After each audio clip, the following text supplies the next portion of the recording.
Magandang gabi po mga idol. Gabi na po, mag-aalas 7 na. Ito naman po yung aking darling.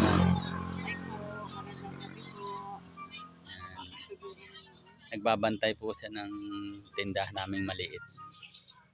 Ano, ay wala pong kwan. Walang electric fan. Kano kayang saving pan? Mura lang yun. Baka mga 250 lang yun. Iikot-ikot. Para ilalagay dyan ano. Tingnan naman po ninyo yung mga tindahan namin mga idol. Oh. Daming karton sa taas. Someday, lalaki din yan.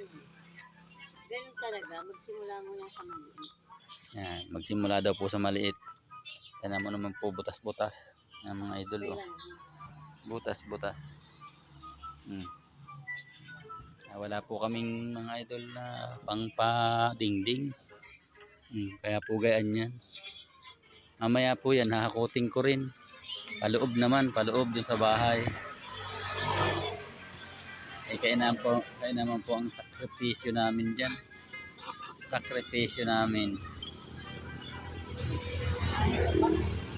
Ilalabas namin ang kwan.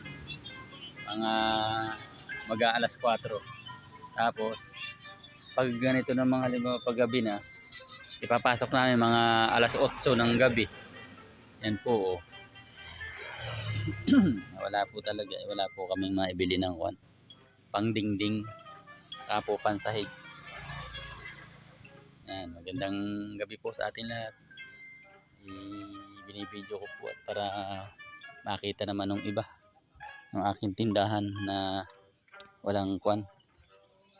Walang dingding. Hakot-hakot. Hakot-hakot po yan pag isasarado na namin mamaya mga alas 8. Yun. Hinahakot namin. Po, binabanas po yung aking darling. Walang electric fan eh. Walang electric fan.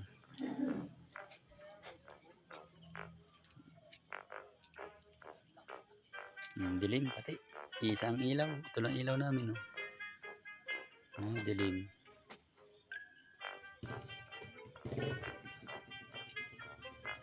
Mag-aalas 7 na. Maya-maya magsasarado na naman tayo.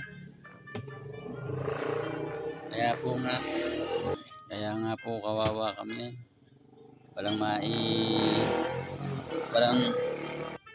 kawawa po kami. Wala kaming maibili ng pansahig, pandingding dito sa tindahan namin mga idol. Ito po ako mga idol, nagbibideo. Gabi na po. Gabi na. Yan. Madilim na sa karasada. Yun. Nadaan po mga idol, motor. Yung aking kapatid sa kanyang ate ko nakaupo doon sa bahay. Mamaya tayo magsasarado mga bandang alas 8 na, darling ha.